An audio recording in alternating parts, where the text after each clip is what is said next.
Lengthen. Lengthen is one of the modify commands which is used to increase or decrease the length of an object, like lines and arcs. By using this command, we can easily change the length as per our requirement without setting any limit or border like command extend. The shortcut key used in command line is len. Before starting the command, create some object lines and arcs to apply the command. Let us see how to change the length of an object using the lengthen command. Go to Modify tab and click the down arrow key. Now select the lengthen icon from the Modify tab. Now the command line prompts you to select an object. Click on the line or arc in the drawing area. Now the command line shows the length of the object. There are some sub-options in lengthen command. They are delta, %, total, dynamic. Let us see the option delta. Type DE on the command line and press enter. The command line prompts you to enter the delta length. Type the length as 2 in command line and press enter. Now the command line prompts you to select an object to change. Select the object in the drawing area. You can see the length of the object increases. Now press enter to finish the command. Let us see one more option in delta. Go to Modify tab and click on the lengthen icon. Now the command line prompts you to select an object or delta % total dynamic. Type DE in the command line and press enter. The command line prompts you to enter the delta length or angle. Type A and press enter. Now the command line prompts you to enter the angle. Type the angle as 30 and press enter. The command line prompts you to select an object to change. Now select the arc in the drawing area. Note that the angle option will work only for arc. You can only see the angle of the arc is 30° increase. Finally, press enter to finish the command. Let us see the next option, %. Go to Modify tab and click on the lengthen icon.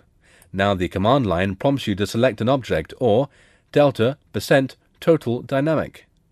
Type P in the command line and press enter. The command line prompts you to enter percentage length. Type the value as 150 and press enter. If the value is more than 100 in the sense length of the object will increase. If the value is less than 100 in the sense length of the object will decrease. Now the command line prompts you to select an object to change. Click on any of the objects shown in the drawing area. Finally, press enter to finish the command. Let us see the next option, total. Go to Modify tab and click on the lengthen icon. Now the command line prompts you to select an object or delta % total dynamic. Type T in the command line and press enter. Now the command line prompts you to specify total length. Type the length as you want in the command line. For example, type 5 and press enter. Now the command line prompts you to select an object to change. Click on the line or arc shown in the drawing area. Now the length of the object is converted into 5 units. Finally, press enter to finish the command. Let us see the one more option in the total option, which is angle. Go to Modify tab and click on the lengthen icon. Now the command line prompts you to select an object or delta % total dynamic. Type T in the command line and press enter. The command line prompts you to specify the total length or angle. Type A in the command line and press enter. Now the command line prompts you to enter the angle. Type the angle as 75 and press enter. Now the command line prompts you to select an object to change. Select the arc in the drawing area. Note that the angle option will work only for arc. You can see the total angle of the arc will was changed to 75°. Finally, press enter to finish the command. Let us see the next option, which is dynamic. Go to the Modify tab and click on the lengthen icon. Type DY in the command line and press enter. The command line prompts you to select an object to change. click on any line or arc in the drawing area. Now you can see the side which you selected will increase or decrease parallel to the movement of your mouse. The command line prompts you to specify a new endpoint. Now, click on any point in the drawing area to locate the new endpoint of the object. Finally, press Enter to finish the Lengthen command.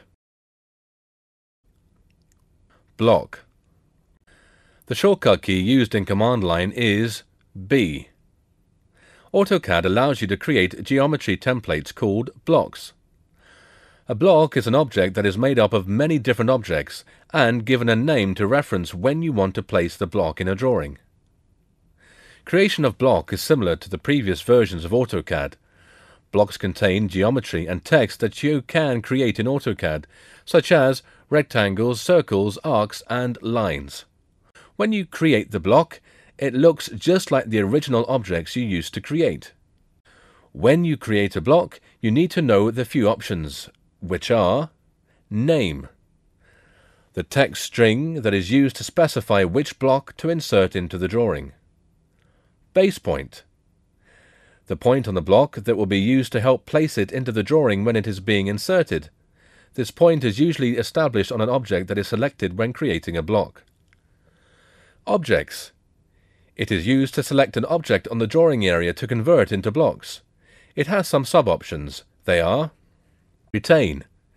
It keeps the objects you select for your block as they are, unchanged.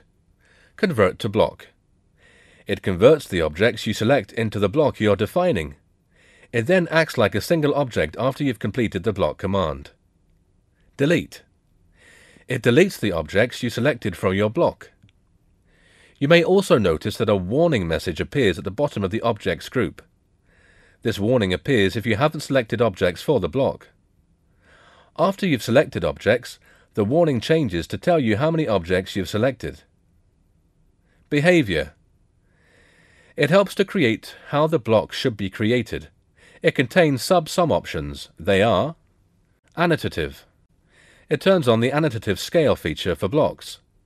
This feature lets you use a single block for different scale views of a drawing.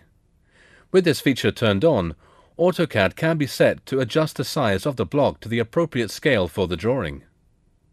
Match block orientation to layout. With the annotative option turned on, this option gets highlighted. This option causes a block to always appear in its normal orientation, regardless of the orientation of the layout view. Scale uniformly. By default, blocks can have a different X, Y, or Z scale. This means that they can be stretched in any of the axes. You can lock the X, Y, and Z scale of the block by selecting this option. Allow exploding. By default, blocks can be exploded or reduced to their component objects. You can lock a block so that it can't be exploded by turning off this option. You can always turn on this option later if you decide that you need to explode a block. Settings. Block unit lets you determine how the object should be scaled when it's inserted into the drawing using the Design Center feature discussed. By default, this value is the same as the current drawing's insert value. Hyperlink lets you assign a hyperlink to a block. This option opens the Insert Hyperlink dialog box, where you can select a location or file for the hyperlink. Description. It lets you include a brief description or keyword for the block. This option is very helpful when you need to find a specific block in a set of drawings. Open in Block Editor. If you turn on this option, the block is created and then opened in the Block Editor. These are the options available in the Block Definition command. Let us create a block. Create a sketch on the drawing area using Rectangle command and Circle command. Go to Block tab and select Create Icon. Now, a Block Definition dialog box appears. In the Name combo box, enter a meaningful name. Note that the name entered must be unique from others that already exist in the drawing, or end up redefining the existing block. The name entered must be within 255 characters or less. Under the Base Point area, let us click the Pick Point button under the Base Point area. You are back to the drawing window. Now specify a point in the drawing to use as the base point for the block. After selecting the base point for the block in the drawing window, you will return to the Block Definition dialog box. Under the Objects area, click the Select Objects button. You are back to the drawing window where you can select the objects that you want to add to the block. In the drawing window, select the objects you want to add to the block. Press Enter to complete selecting objects and return to the Block Definition dialog box. In the Block Definition dialog box under the Objects area, click one of the selected object modes. Let us select the Convert to Block option and click OK to end the command. Thus the block is created. Inserting blocks. Block definition table is used to store AutoCAD blocks. The block definition table is used to hold information and settings about the block. In order to get the block to be displayed in the drawing, you need to insert a reference to the block definition from the table. An inserted block in the drawing is known as a block reference because it refers back to its definition in the table. To start the Insert command and display the Insert dialog box, type I on the command line and press Enter. The Insert dialog box appears on the screen. The selected name is displayed in the text box of the Name drop-down list. If you click the Browse button, the Select Drawing File dialog box appears. Select the drawing file that you want to insert as a block. A preview is shown at the right side in a Select Drawing File box. Click Open. The name of the selected drawing file is displayed in the text box of the Name drop-down list, and the path to the drawing is displayed just below the drop-down list. In the Insert dialog box, under the Insertion Point area, either check or uncheck the Specify On-Screen option. If Specify On-Screen is unchecked, enter the coordinate value for the insertion point of the block in the X, Y, and Z text boxes. If Specify On-Screen is checked, you will be prompted to the insertion point of the block during the block insertion process under the Insert dialog box is closed. Let us select Specify On-Screen is checked. Under the Scale area, either check or uncheck the Specify On-Screen option. If it is unchecked, enter the scale for the X, Y, and Z axes in the text boxes. If Uniform Scale is checked, you can enter a scale only in the X axis text box, and the value is automatically assigned to the two other axes. If Specify On-Screen is checked, you will be prompted to the scale of the block during the block insertion process. If the block is created with the Scale Uniformly option checked, the Uniform Scale option is disabled and checked, forcing you to use only Uniform Scale. Let's type the scale factor value as 1 by selecting the Unchecked option. Under the Rotation area, either check or uncheck the Specify On-Screen option. If it is unchecked, enter the rotation angle in the Angle text box. If Specify On-Screen is checked, you are prompted to the rotation angle of the block during the block insertion process. Let's type the rotating angle as 45 by selecting the Unchecked option. Under the Block Unit area, all you have to do is to verify the current insertion units and scale that you want applied to the block. The unit value is based on the current settings of the system variable. This variable specifies the drawing's current units for inserted blocks. The factor value is the result of the unit used when the block has been created. At the bottom of the Insert dialog box, check or uncheck if you want the block to be exploded after it is inserted into the drawing. If the Allow Exploding option is unchecked in the Block Definition dialog box, when the block was created, the Explode option is disabled. Click OK. Place the insertion point on the drawing area.